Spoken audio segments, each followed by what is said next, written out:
चलिए, good evening everyone. Today we are going to study about active transport, lecture 15. इसके पहले हम लोग ऑस्मोसिस पढ़ चुके हैं, ऑस्मोटिक प्रेशर पढ़ चुके हैं और थोड़ा बहुत एक्टिव ट्रांसपोर्ट के बारे में बात किए थे. तो in short what is active transport कोई बताएगा? छोड़िए एक्टिव ट्रांसपोर्ट तो छोड़िए, पहले ऑस्मोसिस बताइए क्या होता है. डिफ्यूजन ऑफ वाटर मॉलिक्यूल्स, बहुत बढ़िया. नहीं, पहले ऑस्मोसिस पूरा ये तो छोटी सी डेफिनेशन है. Across a semi permeable membrane from a high concentration to low, ये बहुत बढ़िया. ऑस्मोटिक प्रेशर क्या होता है?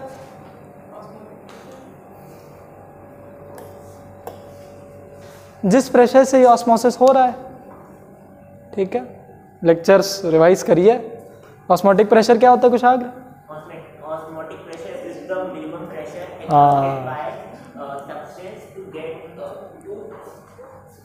Stop the process of osmosis. बहुत बढ़िया, ठीक है.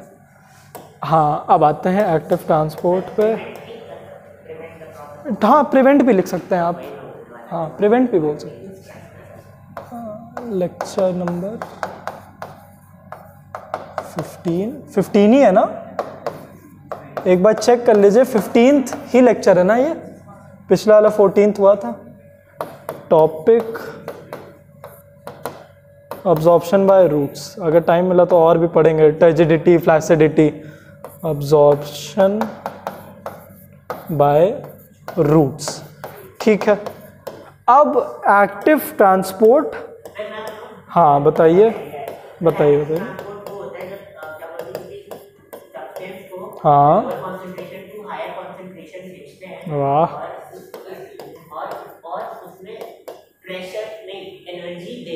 बहुत बढ़िया.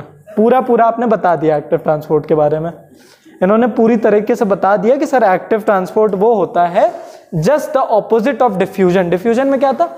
हाई कॉन्सेंट्रेशन से लो कॉन्सेंट्रेशन जा रहा था, जहां पे ज्यादा है वहां से कम. अब ये उल्टा है, यहां पे लो कॉन्सेंट्रेशन से हाई में भेजना है. तो आपको ये पता है कि सेल सैप बड़ा ही कॉन्सेंट्रेटेड है. पता है कि नहीं पता है?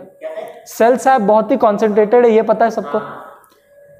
क्यों कॉन्सेंट्रेटेड होता है? ऑस्मोसिस के लिए. ठीक है. तो अगर इसका डायग्राम बनाए तो यहां पे अगर रूट हेयर है और यहां पे सॉइल का कॉन्सेंट्रेशन है, मतलब सॉइल में मिनरल्स. ठीक है, मिनरल्स इन सॉइल और मिनरल्स इन रूट हेयर. क्योंकि रूट सॉइल में ही गड़ी हुई है, तो ये रूट हेयर है और ये सॉइल है. ठीक है. यहां पे कॉन्सेंट्रेशन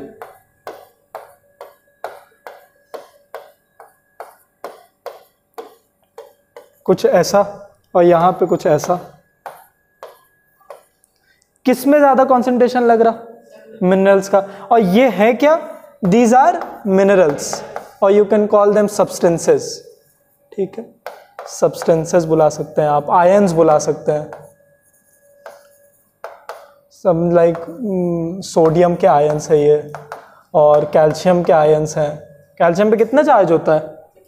कैल्शियम पे भाई, कैल्शियम मेटल है कि नॉन मेटल है? हाँ. एटॉमिक नंबर क्या होता है कैल्शियम का? हाँ, बहुत बढ़िया. बताइए कॉन्फ़िगरेशन. 4. हाँ, तो इस पे कितने का चार्ज? +2. ठीक है. और अपना पोटेशियम हो गया, मैग्नीशियम हो गया, ऐसे जितने भी आयंस हो जाएं, सब्सटेंसेस, मिनरल्स. तो रूट हेयर के अंदर हमारे मिनरल ज़्यादा है. इसके बावजूद अब ऐसा तो नहीं है ना भाई, जैसे इंसानी फितरत, किसी इंसान के पास बहुत पैसा है तो क्या वो अब और पैसा नहीं कमाना चाहेगा? कमाना चाहेगा. तो ये रूट हेयर, इसके पास बहुत मिनरल्स है, लेकिन इसको और चाहिए, और दो मुझे, और अपने प्लांट को बड़ा करना है इसको. तो ये रूट से खींचेगा. अब क्या ऑस्मोसिस से ये हो सकता है? देखिए, सेमी परमिएबल मेम्ब्रेन तो प्रेजेंट है. ठीक है, ये तो प्रेजेंट क्योंकि ये सेल मेम्ब्रेन है, लेकिन कॉन्सेंट्रेशन की दिक्कत है. ये हाई कॉन्सेंट्रेशन हो तो ऐसा कुछ जाएगा, यहां से यहां. ये नहीं होना है, तब तो इसका घाटा हो जाएगा. इसको अंदर खींचना है तो क्या करना पड़ेगा? हाँ, अब इसको अंदर खींचना है जबरदस्ती कि इसके पास ऑलरेडी बहुत पानी है, तब भी ये बेचारे किसी प्यासे से ही पानी छीनना लाओ, तो उसके लिए तो इसको प्यासा भी तो बहुत उस पर अब फोर्स अप्लाई करेगा ना कि नहीं ऐसे कैसे, मुझे भी प्यास लगी है, पानी पानी, है ना गला सूख रहा है इसका भी, तब भी इससे खींच ले जाएगा। उसमें इसकी एनर्जी यूटिलाइज होगी, energy in the form of ATP, तो इसमें इसकी एटीपी स्पेंड होने वाली है। This is all active transport is. ठीक है, इसी को एक डेफिनेशन में समराइज करें तो active transport is the movement of substances, bracket में लिख सकते हैं लाइक, पूछिए सर ये बताइए, इसमें सक्शन फोर्स अप्लाई हो रही है कि जो मॉलिक्यूल्स उनके मतलब ये जो रूट है उसमें आने के लिए सॉइल से कोई एनर्जी दे रहा है या फिर क्या बोलते हैं रूट है सक्शन फोर्स लगा रहा है? सक्शन फोर्स तो तब क्रिएट होगा जब एक लो प्रेशर और हाई प्रेशर क्रिएट हो। This is basically a pulling force. ठीक है, तो सर सक्शन फोर्स तो तब होता है जैसे कि वैक्यूम आपने क्रिएट किया, फिर उसमें एक सक्शन फोर्स क्रिएट हुआ कि तो ये नहीं, ये वैक्यूम नहीं है, इसमें ये पुल कर रहा है। This is basically a pulling force. हाँ, रूट हेयर ही अपनी एनर्जी स्पेंड कर रहा है और खींच रहा है उसको, सॉइल नहीं खर्च कर रहा है। ठीक है, अच्छा क्वेश्चन है। हाँ, तो इसकी डेफिनेशन क्लियर है कि it is the movement of substances like minerals, ions of potassium, calcium, magnesium from a high concentration to, नहीं, from a low concentration to a high concentration. Minerals के लिए, वाटर के लिए तो ऑस्मोसिस है। ध्यान रखिए, हम लोग देखिए सबसे पहले वाटर क्या अपने अंदर लेता है, अरे प्लांट एक क्या लेता है अपने अंदर, वाटर और मिनरल्स। फूड तो वो खुद ही बना लेगा। ठीक है, किस प्रोसेस से फूड बना लेगा वो? हाँ, तो वाटर और मिनरल्स उसको अपने अंदर खींचना है, इन्हीं दोनों का अब्जॉर्प्शन होने वाला है। ठीक है, चैप्टर का नाम देखिए, अब्जॉर्प्शन बाय रूट्स। ठीक है, इन दोनों का अब्जॉर्प्शन होना है रूट्स के थ्रू, और मोर प्रिसाइजली रूट हेयर्स के थ्रू। इसका अब्जॉर्प्शन हो गया बाय ऑस्मोसिस। हाँ, इसका हो जाएगा एक्टिव ट्रांसपोर्ट से। ठीक है, इसमें कोई एनर्जी नहीं खर्च करनी पड़ी, इसमें करनी पड़ी, इसीलिए वर्ड यूज कर लिया एक्टिव ट्रांसपोर्ट। ठीक है, क्लियर है एक्टिव ट्रांसपोर्ट? आगे बढ़े, किसी को कोई डाउट नहीं है? डेफिनेशन यहां से कुछ कॉपी करना तो कॉपी कर लो, एक बार डेफिनेशन अपने वर्ड में लिख लीजिए, पूछिए क्वेश्चन। हाँ, तो वही तो हम लोग, इसीलिए तो सेमी परमिएबल मेम्ब्रेन है। ये जो हुआ है यहाँ पे देखिए, ये सिर्फ ये नहीं है, ये यहाँ पे वाटर भी प्रेजेंट था। अब अगर मैं वाटर का कॉन्सेंट्रेशन बनाऊं तो देखिए यहाँ वाटर के मॉलिक्यूल्स,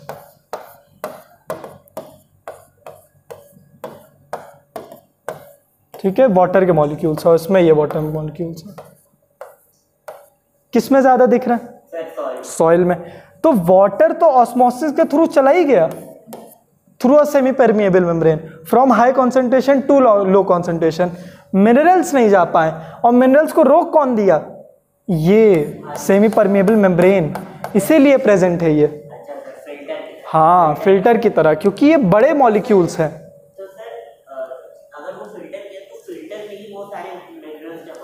हाँ, तो इसको अंदर लेने में ज़्यादा दिक्कत नहीं होगी, मतलब ज़्यादा एनर्जी की जरूरत नहीं होगी? नहीं, उतनी नहीं पड़ेगी, मगर मान लीजिए इतना जमा हो गया, लेकिन यहाँ से अगर सॉइल तो बहुत ही बड़ी, दूर दूर से एक टाइम पे यहाँ का तो सारा वो कंज्यूम कर लेगा, फिर उसके बाद यहाँ से तो खींचने में उसको एनर्जी लगेगी। हाँ, वो तो उसमें मैन्योर डालने के लिए, ताकि वो अच्छे से फर्टिलाइज हो, उसमें न्यूट्रिशन जाए। हम लोग इसी काम के लिए उसमें ये करते हैं, उसको खोद के उसके अंदर मैन्योर डालते हैं ना, क्योंकि जो मैन्योर होता है that is very rich in nitrogen, nitrogenous waste होता है वो, तो नाइट्रोजन के इसको आयंस मिल जाएंगे, इसीलिए डालते हैं कि ये एक्टिव ट्रांसपोर्ट करके उसका ये मिनरल ले ले। और पानी भी देते हैं, ठीक है, ऊपर से पानी भी देते हैं, तो दोनों का ही अब्जॉर्प्शन रूट से ही होगा। अब हम लोग बढ़ते हैं दूसरे टॉपिक की तरफ, जो कि है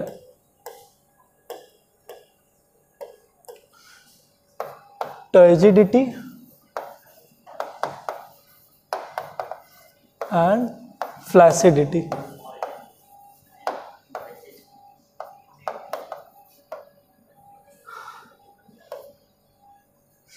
कोई बताएगा टर्जिडिटी क्या होता है? टर्जिडिटी क्या होता है? टर्जिडिटी मतलब कि किसी चीज को टर्जिट करना, सर सॉलिड स्टिफ कर देना। बहुत बढ़िया। ऐसा कैसे करेंगे हम लोग? किसी चीज को स्टिफ कैसे कर सकते हैं? हाँ ठीक है, उसमें स्वेलिंग आ जाती है। बहुत बढ़िया। जैसे कि आपने जब आप पानी पीते हो, वही पानी वाला एग्जाम्पल, जब आप पानी पीते हो तो एक दो तीन चार ग्लास पानी के बाद एकदम पेट फूल जाता है तो टर्जिट हो जाता है। 4 में भी नहीं होता, 5 6, हाँ कि 8 9, हाँ एक ही बार में। जैसे अभी मैं तो अब नहीं फूल रहा तो एक्सपेरिमेंट करवाएं, लेके आए तो बॉटल में लेते आए।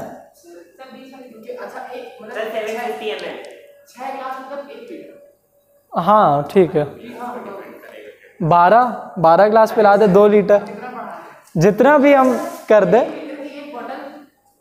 चलिए एक पॉइंट के बाद चलिए सबकी अपनी अपनी कैपेसिटी, अच्छी बात है, कैपेसिटी बढ़ाइए। तो एक टाइम के बाद तो फूल जाएगा ना सबका, क्या अनलिमिटेड पानी पीते जाएंगे आप लोग? एक के बाद फूल ही जाएगा। यही कुछ काम होता है सेल के साथ भी, क्योंकि एक सेल के पास भी वैक्यूल होता है, उसी के अंदर पानी जाना है, तो उसमें कितना ही पानी आप डाल दोगे एक टाइम के बाद वो स्टिफ हो जाएगी। अब उसके बाद अगर मैं आपको पानी देता भी रहूं तो क्या आप पियोगे उस पानी को? नहीं पियोगे। बहुत सारा पानी पड़ा हुआ है तब भी आप नहीं पियोगे, भले आपको पहले बहुत प्यास लग रही थी। तो इवन इफ अभी भी इस सेल को बहुत सारा पानी सप्लाई किया जा रहा है, जैसे रेनी सीजन में तो बहुत सारा पानी है नीचे, लेकिन एक टाइम के बाद क्या प्लांट लेता ही रहता है? नहीं, रुक जाता है वो। ठीक है, इसका डायग्राम देखते हैं।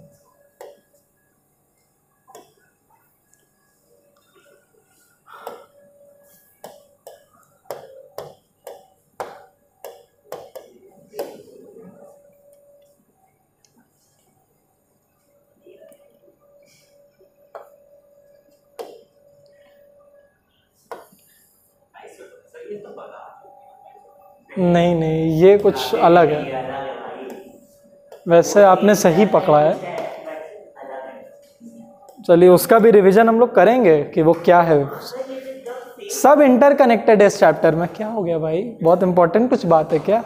बड़े आप उत्तेजना से बता रहे हैं। अरे तुम्हें पता है, कुछ ऐसे ही बताने जा रहे थे ना। अरे तुम्हें पता है? कौन? अच्छा, तो क्या हुआ है? स्कूल में कुछ बहुत ही खतरनाक हुआ है क्या? मर गया? मार खा गया? अच्छा, तो एक काम कर सकते हैं, यही बात उनको आप क्लास के बाद बता सकते हैं, वरना आप लोग एग्जाम में मार खा जाओगे। जब एग्जाम होगा तो फिर आप लोग एग्जाम पेपर आपको मार देगा, तो ये समझ लीजिए पहले, क्योंकि मैंने आपकी तरफ देखा और आपकी आंखें एकदम एक्सपैंड थी। अरे तुम्हें पता है हर्ष, आज तो ये हो गया मेरे भाई, तो हमें भी लगा सुन लेते हैं कुछ। चलिए, ये है टर्जिट कंडीशन। अब देखिए इसमें ये पानी इतना ले लिया है कि सेल फूल गई है, ठीक है, स्ट्रेच हो चुकी है, स्टिफ हो चुकी है, ठीक है, कोई भी आप टर्म यूज कर सकते हो। अब क्वेश्चन ये है कि बताइए ऐसी कंडीशन कैसे हो सकती है? ये क्या एंडोऑस्मोसिस है, एक्सोऑस्मोसिस है कि? सर ये एंडोऑस्मोसिस है आपके हिसाब से एवरल?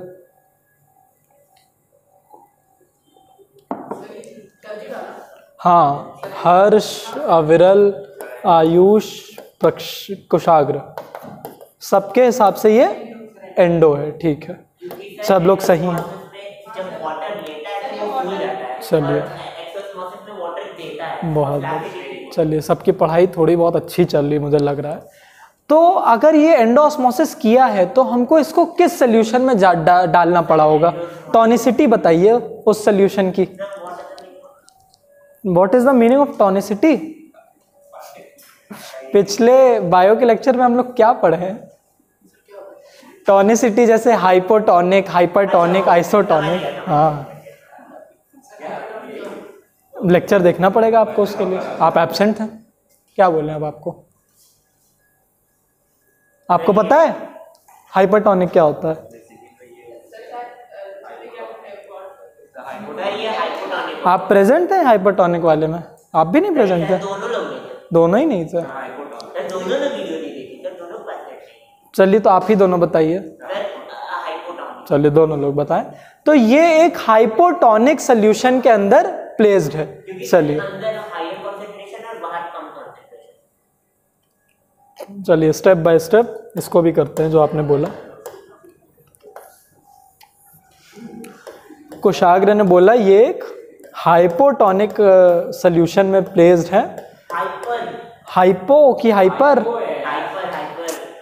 सत्यानाश, सिर्फ आयुष ने सही बोला कि ये एक हाइपोटोनिक सोल्यूशन में प्लेस्ड है। ठीक है, ऐसे याद कर लीजिए। ये हाइपो हिप्पो जैसा लग रहा है साउंड। उनकी आंख में ना मार दे आप। अभी अभी वो हॉस्पिटल से उतरे और आप आंख ही में मार दिया। अरे हाइपो बता रहे थे और आयुष को पड़ गई एक।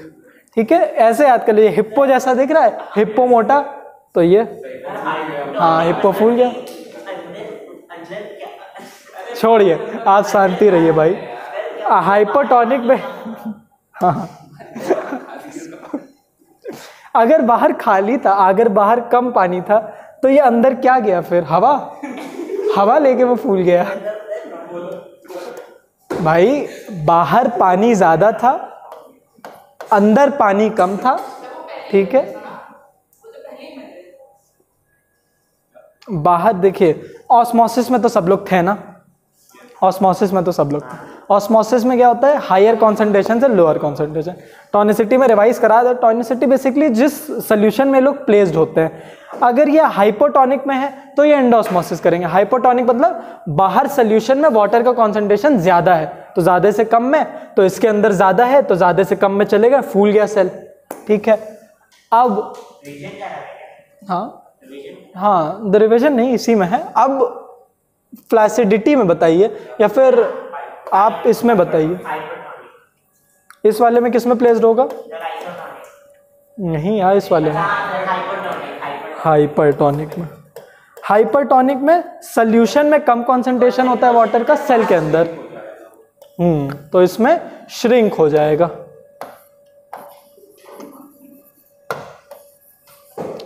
और ये जो प्रोसेस होता है, जो साइटोप्लाज्म में बाहर आ जाता है, जो श्रिंक हो जाता है जब सेल वॉल ज्यादा प्रेशर लगा देती है, उसी को कहते हैं प्लाज्मोलिसिस। उसकी वजह से एक सेल फ्लैसिड हो जाती है, थोड़ी सी छोटी हो जाती है। ठीक है, तो ये दोनों आप एक ही समझ सकते हो। इसमें पानी बाहर जाएगा। ठीक है, नहीं हाँ नहीं, ये बाहर जाएगा। इस प्रोसेस में हल्का कम बाहर जाएगा, ये वाला एरो नहीं है, और ये अल्टीमेटली ये कंडीशन में आ जाएगा। ठीक है, अब दूसरे टर्म्स। अब आ जाता है एक term turgor pressure. Turgor pressure क्या होता है? अब देखिए, कोई बात नहीं, ये जो सेल है उसके अंदर से जो क्या बोलते हैं वो कंसंट्रेशन क्योंकि फूला होता है और जो बाहर की तरफ फोर्स लगाता है। हाँ बहुत बढ़िया। तो ये जो पूरा कंटेंट है इसके अंदर, आपने जब पानी ढेर सारा पिया तो जो पानी पिया है वो आपके जो है स्टमक पे प्रेशर लगाएगा बाहर की तरफ, है ना? तो वैसे ये कंटेंट भी बाहर की तरफ एक प्रेशर लगाता है अपने वॉल्स पे। हाँ, तभी वो फूल गया। इसी प्रेशर को कहते हैं टर्गर प्रेशर। ठीक है, अब इसको काउंटर बैलेंस करने के लिए ये जो सेल वॉल है, हाँ, ये ऑपोजिट फोर्स लगाती है वापस इसकी तरफ। ठीक है, इस सेल वॉल के फोर्स को कहते हैं क्या? Wall pressure. नहीं यार, सेंट्रीफ्यूगल और सेंट्रीपिटल तो सर्कुलर मोशंस के लिए होता है।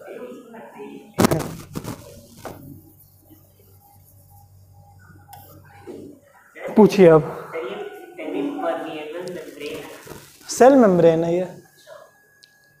सेमी परमिएबल मेम्ब्रेन आपकी सेल मेम्ब्रेन, उसके भी बाहर सेल वॉल। सेल मेम्ब्रेन तो यहाँ पे है, उसके बाहर ये जो ब्लैक ब्लैक है ये सेल वॉल है। ठीक है,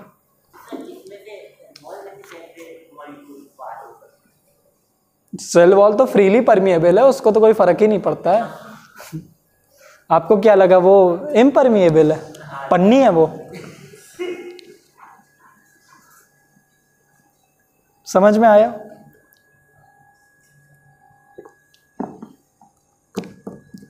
अब ये बताइए कि ये जो टर्जिड कंडीशन होगी, क्या इसमें एक सेल बैलेंस स्टेट में आ जाएगा कि अनबैलेंस्ड स्टेट? अनबैलेंस्ड फ्लैसिड का, क्योंकि सर उसमें आ भी रहा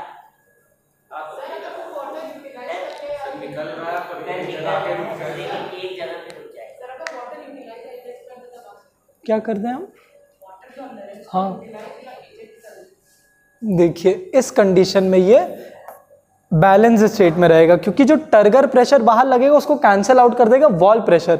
जो फ्लैसिड है, फ्लैसिड का एक दूसरा डायग्राम लेते हैं, कंफ्यूजिंग है, असल में ऐसा नहीं होता, उसमें सिर्फ बाहर ही जाता है, क्योंकि जब उसको हाइपरटोनिक सोल्यूशन में प्लेस करेंगे, जो ये प्रोसेस है, जब ये कंटेंट बाहर जा रहा है उसको प्लाज्मोलिसिस कहते हैं।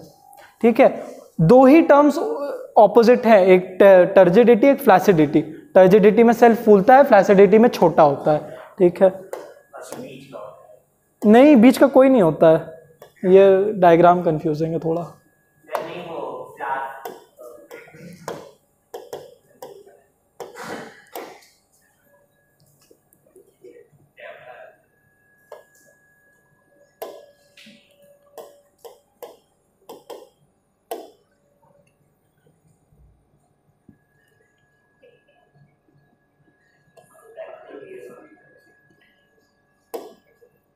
देखिए वैसे इसमें आप इसके वैक्यूल पे ध्यान दीजिए।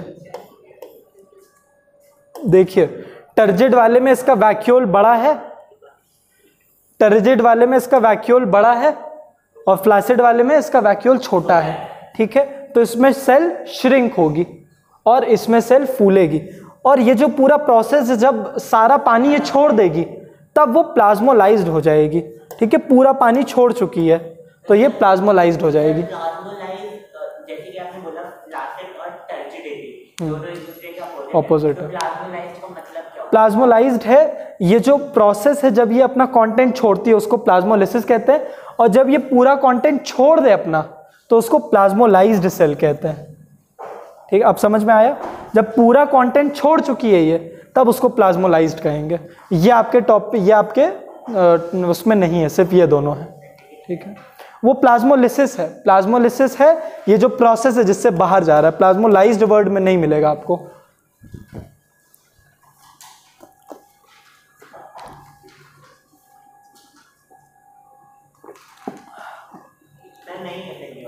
प्लाज्मोलाइज्ड नहीं है, प्लाज्मोलिसिस है।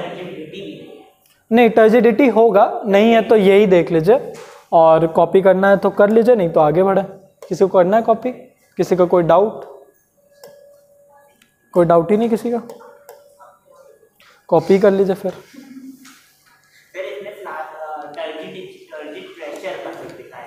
टर्गर प्रेशर का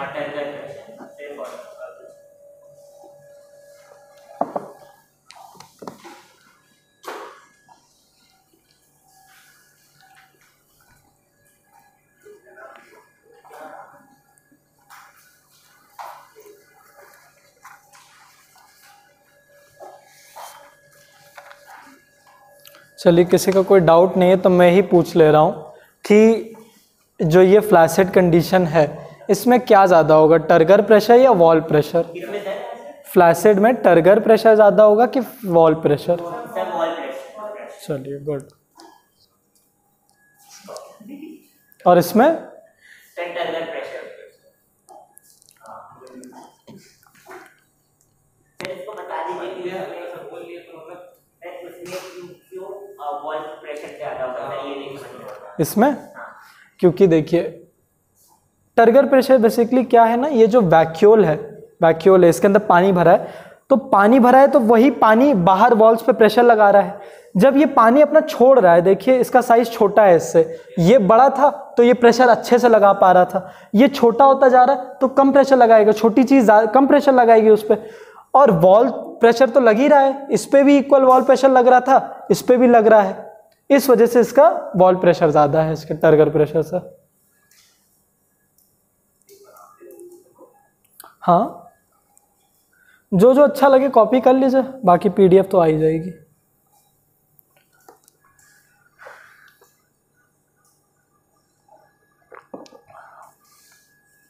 बड़ी जल्दी आए आज आप प्रक्षत, बाहर थे तो वो घर से जब आप निकलेंगे तो बाहर ही रहेंगे, बाहर ही निकल के तो कोचिंग आएंगे। हाँ अच्छा, आज बाहर से ही कहीं कोचिंग आए क्या, पार्टी फिर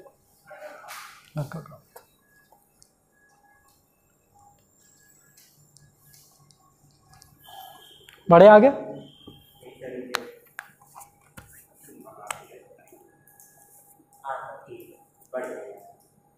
अब प्लाज्मोलिसिस कोई बताएगा, इसमें बहुत कंफ्यूजन होती है कि प्लाज्मोलिसिस और फ्लैसिड में क्या डिफरेंस है, फ्लैसिडिटी और प्लाज्मोलिसिस में।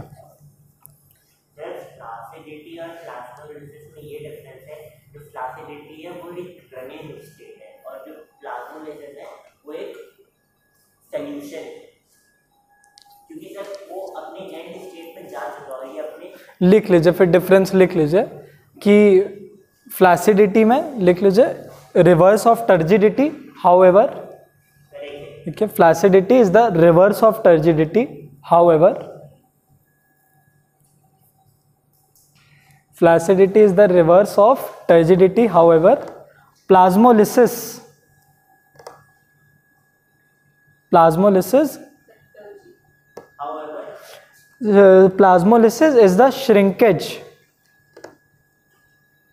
is the shrinkage of the cell wall,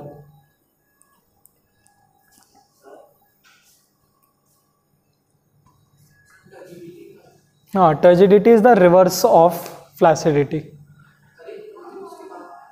However, plasmolysis is the shrinkage of the cell wall.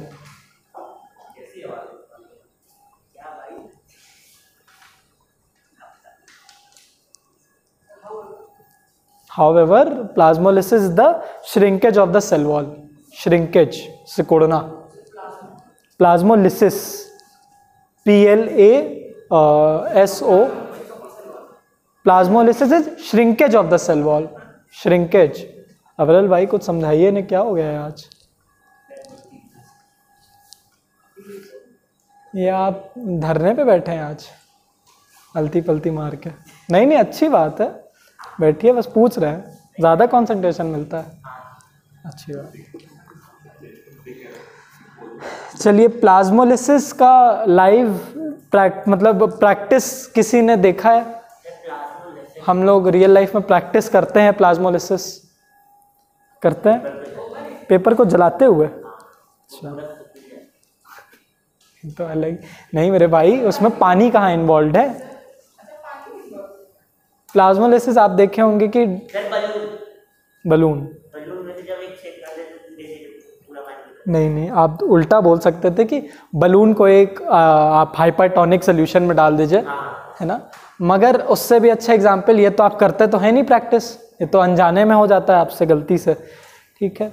आप करते हो इसको जो बरसात के मौसम में लीच कहते हैं ना उसे, जो एक लीची नहीं मेरे भाई, कीड़ा जो आता है, उस पर आप नमक डाल देते हो ऊपर से, हाँ, तो एक्सप्लोड नहीं, वो तो और ज़्यादा सिकुड़ जाता है, वो सिकुड़ जाता है। बहुत बढ़िया। अब यही हमको बताइए कि इसमें हो क्या रहा है, उसके ऊपर नमक डालने से वो सिकुड़ क्यों गया? सॉल्ट उसका पानी अब्जॉर्ब कर लिया, आपके हिसाब से ये है उसका रीज़न, ये है आपका भी रीज़न, आप दोनों का रीज़न। ऐसा क्यों हुआ? बेचारे की जान डरता है नमक से। अच्छा, आपने बोला ऐड देखा है क्या? वो जो टाटा सॉल्ट का ऐड नहीं है, सब्जियां सारे नमक से डरती हैं लेकिन टाटा सॉल्ट को बोलती है हाँ मुझ पे बरसो। ब्लोटिंग हो गई उसको, ब्लोटिंग में तो फूल जाना चाहिए, यहाँ तो सिकुड़ रहा है। उसमें होता ये है कि जब उसके ऊपर नमक डालता है, हाँ, जल जाता है वो, आपके हिसाब से। वैसे आप यही सेम काम अपने अचार के साथ भी करते हो। अचार में भी तो बहुत ज़्यादा, या तो अचार बहुत ज़्यादा नमक उसमें डालते हैं या तो बहुत ज़्यादा चीनी डालते हैं। चीनी? हाँ, मीठे अचार में क्या नमक ही डालेंगे आप? वाह,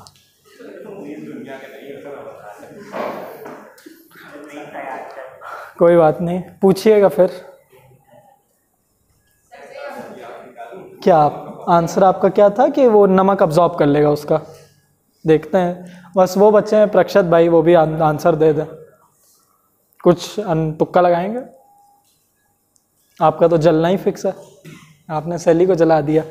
इसमें हुआ क्या, अब देखिए, अगर दोनों को हम लोग बनाते हैं, अगर उस इंसेक्ट के एक सेल को, इंसेक्ट बेसिकली छोटे छोटे सेल ढेर सारे मिले हुए हैं, तो इंसेक्ट के अगर सेल को हम बनाते हैं, तो ये इंसेक्ट का सेल है, या फिर ये सेल इमेजिन कर लिए सेल बना दे, हम दोनों का कॉन्सेंट्रेशन बना रहे हैं, और ये जो हम लोग ऊपर से नमक, बेसिकली वो सोल्यूशन हो गया, बहुत ज़्यादा वो कॉन्सेंट्रेटेड सोल्यूशन है, सॉल्ट, तब भी थोड़ा बहुत पानी तो है ही वहां पे भी। अब देखिए, इसमें सेल में वाटर का कंसंट्रेशन और सॉल्ट में वाटर का कंसंट्रेशन किस में ज़्यादा होगा? सेल में वाटर, जो इंसेक्ट का सेल है उसमें ज़्यादा वाटर का कंसंट्रेशन होगा कि सॉल्ट में? सॉल्ट में। तो सॉल्ट में वाटर का कंसंट्रेशन क्यों ज़्यादा होगा? क्योंकि सर सॉल्ट जैसे ही वाटर एयर के कांटेक्ट में आती है वो वाटर बन जाता है। नहीं मेरे भाई, इसके अंदर ज़्यादा होगा। आप नमक लीजिए, नमक में क्या पानी होता है? नमक को आप पिचकाओ तो नमक में क्या पानी निकलेगा आपका? मगर एक सेल को पिचकाओ तो उसमें से तो पानी निकलेगा, है ना, वैक्यूल फूटेगी उसकी। तो इसके अंदर ज़्यादा पानी के मॉलिक्यूल्स,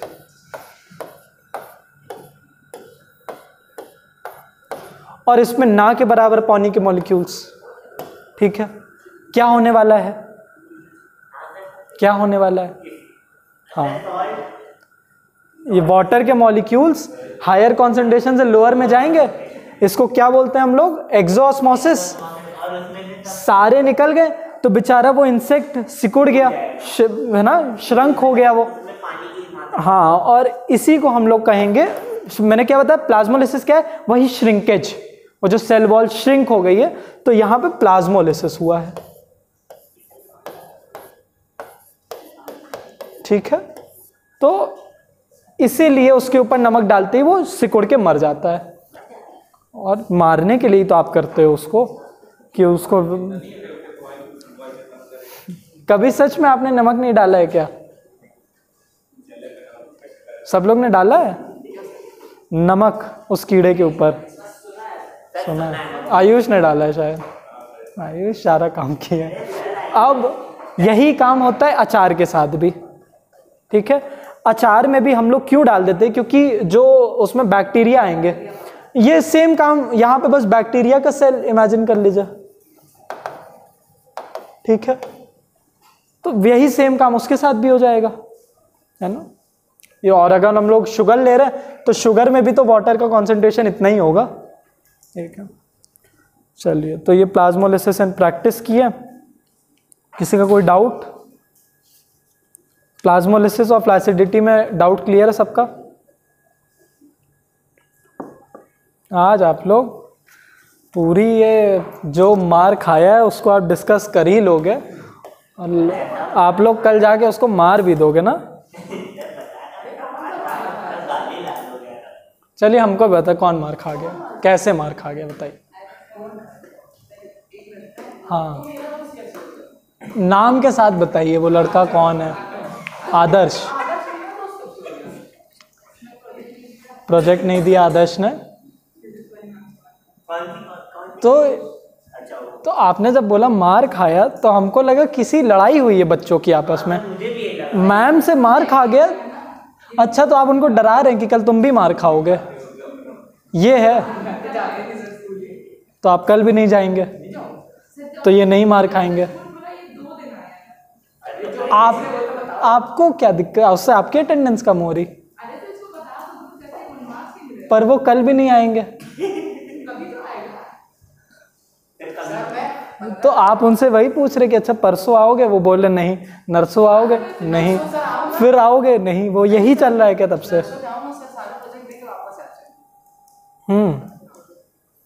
बहुत बढ़िया। तो अब ये बात खत्म? अभी भी कुछ बात चलेगी आप लोग की?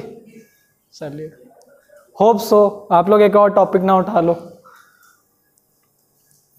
अब बात कर लेते हैं क्या यूज होता है टर्जिडिटी का। Uses of turgidity in a plant. अब प्लांट तो भाई बहुत नॉलेजेबल, बहुत बड़ा फिजिसिस्ट है प्लांट, ये तो फिजिक्स का बहुत ज़्यादा प्रयोग करता है। तो प्लांट है ना, हम लोग से ज़्यादा फिजिक्स ये यूज़ करता है अपने डे टू डे लाइफ में। अभी तक इसने सारा काम फिजिक्स से ही करवा लिया है, सिर्फ एक्टिव ट्रांसपोर्ट नहीं करा पाया, ठीक है, उसमें एनर्जी खर्च की है। बाकी सारा इनटेक और जो है इसने एक्सट्रैक्ट भी वाटर फिजिक्स की मदद से ही कर लिया है।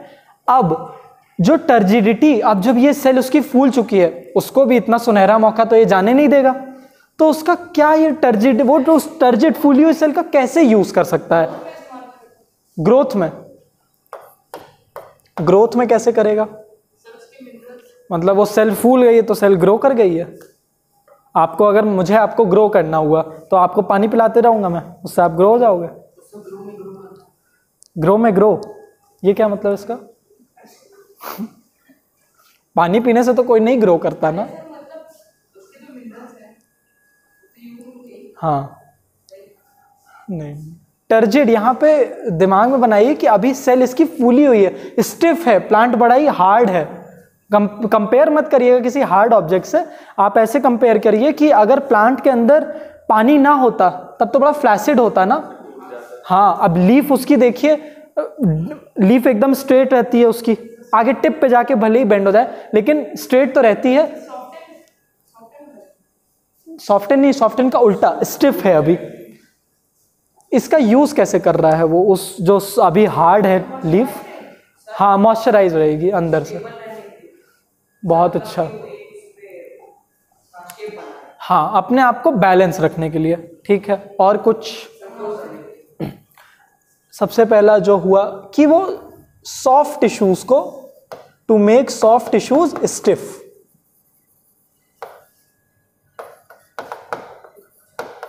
अब अगर आपकी लीफ ऐसे स्टिफ नहीं हुई, एकदम ऐसे लटकी रही, तो दिक्कत आएगी ना। पूरा प्लांट ही बस झूला हुआ है, अब वो रहेगा तो उसकी पूरी स्टेम ऐसे उगनी चाहिए थी, झूल गई नीचे। हाँ, मनी प्लांट, मनी प्लांट में क्या? नहीं नहीं, अब उसका मैकेनिज्म अलग चलता है, उसमें भी उसकी लीव्स स्टिफ ही हैं, ठीक है। वो तो अलग अलग प्लांट का अलग अलग हैबिटेट की वजह से। आपको तो देखिए, ये जो इतनी दूर दूर प्लांट बड़े करते हैं वो बेसिकली अपना सरफेस एरिया बढ़ाते हैं ताकि वो सनलाइट कैच कर पाए। अब मनी प्लांट आप लगाने वाले हो अपने बालकनी में ऐसे डायरेक्शन पे, उसके धूप पड़े तो वो बेचारा अपने आप को झुका लेता है कि हमें क्या, हमें तो मिलना ही है। अब आप पूछिए, कभी बताया भी करिए। हाँ, ये तो आपने देख के बताया, ऐसा क्यों? क्योंकि सर वो अपना टर्गर प्रेशर यूज करता है टू बिल्ड रूट प्रेशर। अच्छा पॉइंट।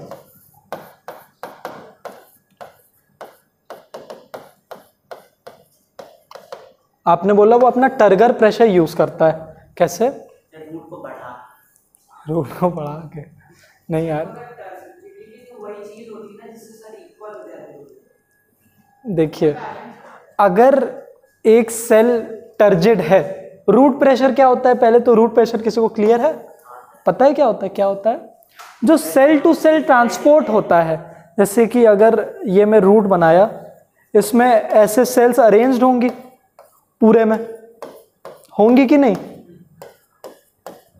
और वाटर, मान लीजिए यहाँ पे सॉइल है, यहाँ पे पूरा प्लांट कंटिन्यू। अब मैं इसको सीधा भी कर सकता हूँ, ठीक है, मैंने हॉरिजॉन्टल बनाया, लैटरल भी बना सकता हूँ। रूट मान लीजिए अभी ऐसे पड़ी हुई है, सीधे भी वही सेम चलेगा।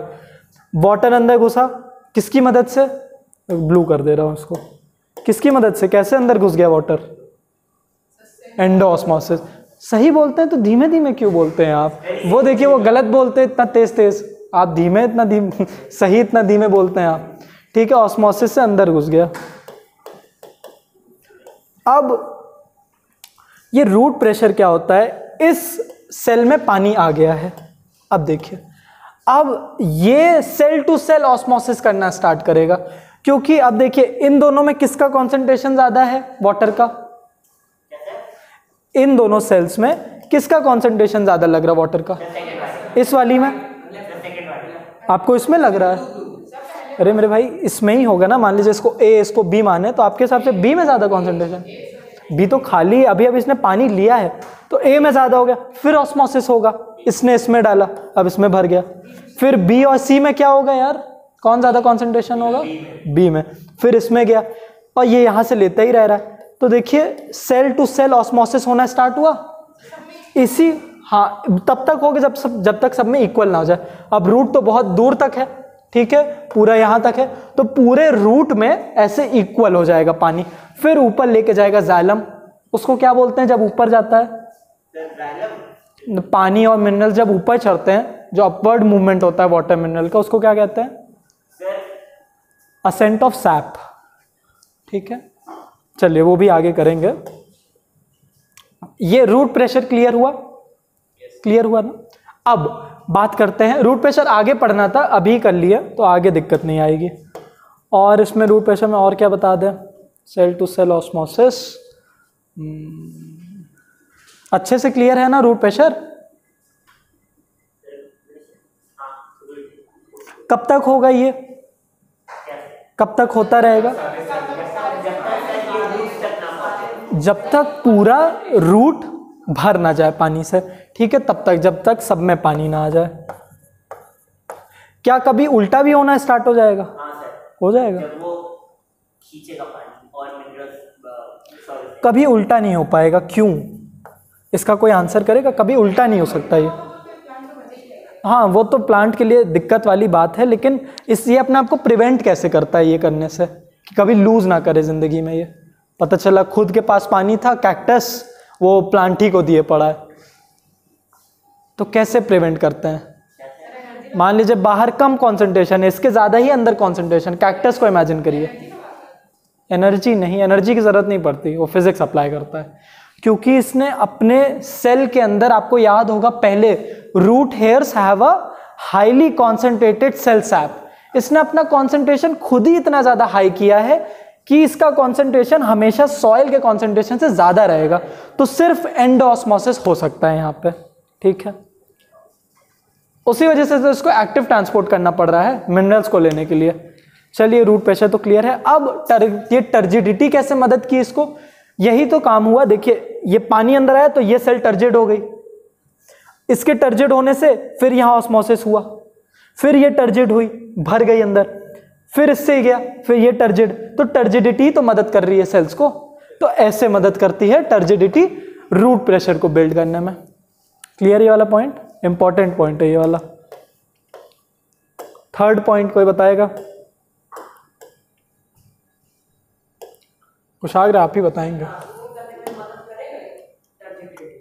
किसको ट्रांसपोर्ट करना?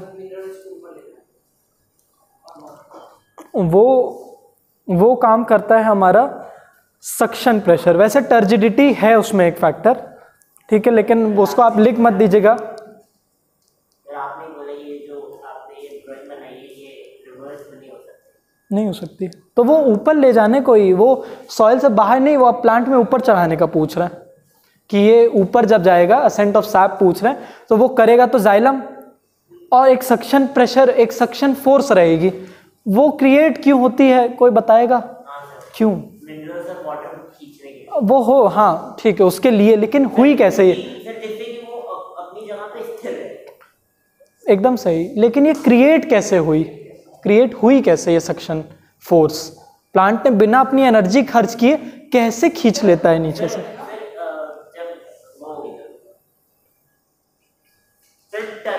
टर्जिडिटी की टर्गर फोर्स अप्लाई करें। एक सर गैस है, सर वो जो फोटोसिंथेसिस करता है उसका फ्रिक्शन होगा, क्योंकि उसी O2 तो यूज कर लेगा और O2 चली जाएगी, उससे होने। यहाँ पे वो कीवर्ड है ट्रांसपिरेशन। देखिए वो ट्रांसपिरेशन कर करके वाटर लूज करेगा, फिर ऊपर कंसंट्रेशन कम होता जाएगा, वो नीचे से खींचेगा। अब यहाँ पे टर्जिडिटी देखा जाए तो नहीं काम आ रही, टर्जिडिटी का उल्टा चल रहा है यहाँ पे सक्शन, क्योंकि टर्जिडिटी नीचे वाली सेल ज्यादा टर्जिड है, ठीक है, तो टर्जिडिटी यहाँ पे सक्शन फोर्स काम आ रही है, ठीक है। अब थर्ड वाला, ये जब ये स्टिफ रहेगा, अगर सॉफ्ट रहेगा, क्या कोई सॉफ्ट चीज किसी चीज में गड्ढा कर सकती है? कोई हार्डी चीज कर सकती है? तो आपने देखा होगा कि आपके दीवालों से कई बार रूट्स उसको तोड़ते हुए चली जाती है over a period of time, pipes को तोड़ देती है। ये होती है टर्जिडिटी, इतनी स्टिफ हो चुकी है कि over a period of time वो काटते गई, अपने आप को बढ़ाएगी तो है ही, कहीं जगह नहीं मिल रही तो क्या रुक जाएगी? नहीं, वो अपने आप को तोड़ते हुए निकलेगी दीवालों से। तो it helps the roots to grow underground. ठीक है, ये वाला डायग्राम देखिए, ये वाला डायग्राम सबके बुक में है ना, ये जिसमें ये सीड जर्मिनेट होके नीचे अपने आप को गाड़ रहा है। तो देखिए ऐसे ही उसका रूट धीरे धीरे पूरे सॉइल में फैलता चला जाएगा। तो टर्जिडिटी उसमें भी मदद करती है। और किस में मदद करेगी?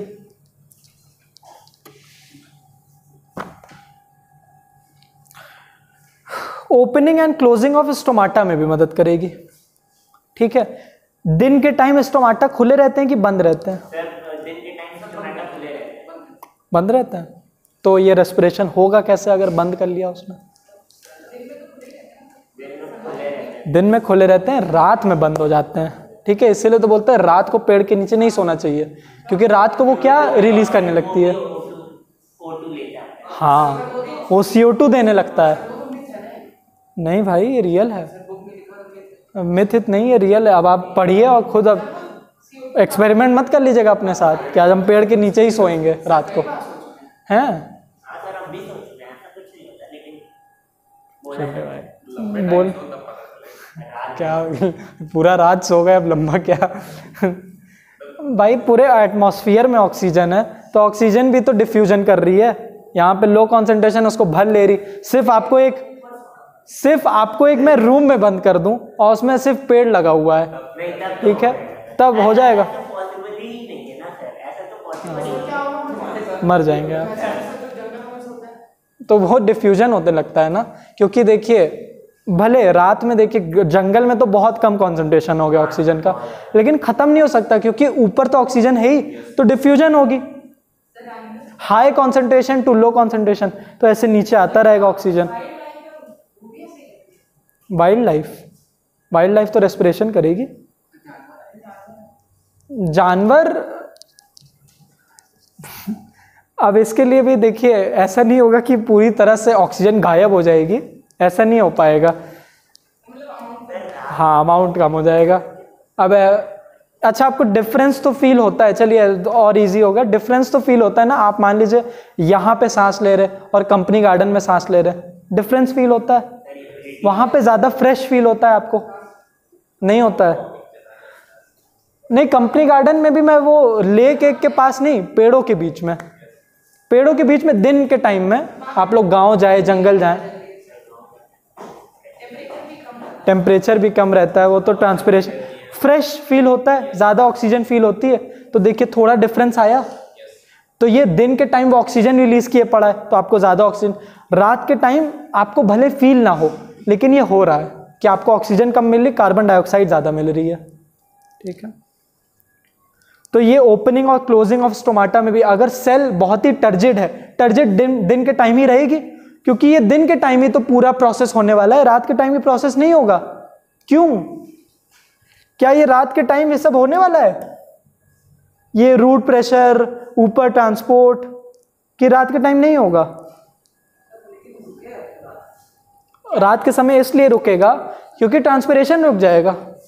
स्टोमाटा तो बंद हो चुका है, ट्रांसपिरेशन होने नहीं वाला, सक्शन फोर्स क्रिएट नहीं होगा, तो ये पानी अंदर जाएगा ही नहीं, भले रात को गीली हो मिट्टी। ठीक है, रात को नहीं होगा, तो रात को स्टोमाटा बंद रहते हैं, दिन में खुले रहते हैं। ठीक है, उसके बाद ये एक चीज और मदद करती है, इसको लिख दे पहले, फोर्थ पॉइंट।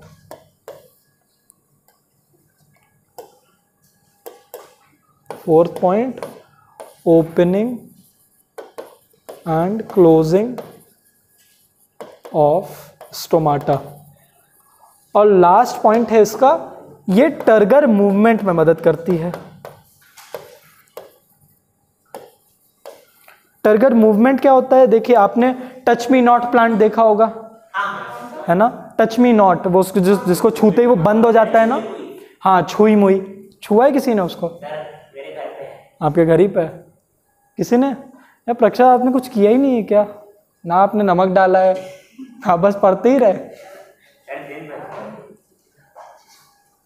आपने भी नहीं देखा ही नहीं यार, ऐसे ऐसे होते हैं। देखिए डायग्राम अगर नहीं, पिक्चर में देखा है, चलिए तब फोटो में देखा है। वो प्लांट है जो बताता है कि प्लांट की लाइफ होती है।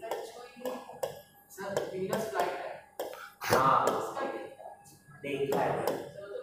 ये कहाँ देख लिया आपने? वीनस फ्लाई ट्रैप कहाँ देख लिया? हाँ फोटो में, हमको लगा रियल लाइफ में आप वीनस फ्लाई ट्रैप देख रहे हो। हाँ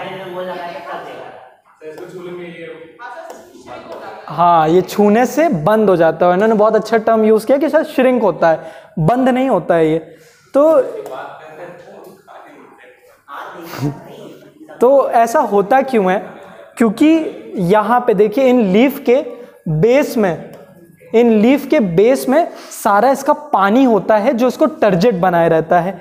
और ये टच का स्टिमुलस इसके पास होता है। जब इसको कोई टच करता है ना, तो ये अपना वाटर का, मतलब कोई इसका वाटर ना छीन ले जाए, तो ये अपने आप को तुरंत सारी टर्जिडिटी लूज कर देता है, सारा पानी छोड़ देता है। इसके स्टेम्स में सारा पानी कलेक्ट हो जाता है, और जब यहाँ से पानी निकल गया, तब एक एग्जाम्पल है कि फ्लैसिड लीव्स दिखती कैसे हैं, तो एकदम छोटी छोटी हो जाएंगी ना, तो वो फ्लैसिड लीव बन जाती हैं। नहीं भाई, ये तो टर्जिड लीव्स है, फ्लैसिड लीव तो बंद हो जाएंगी, देखें। नहीं तो स्टेम थोड़ी ना। अच्छा, छू दें इसको?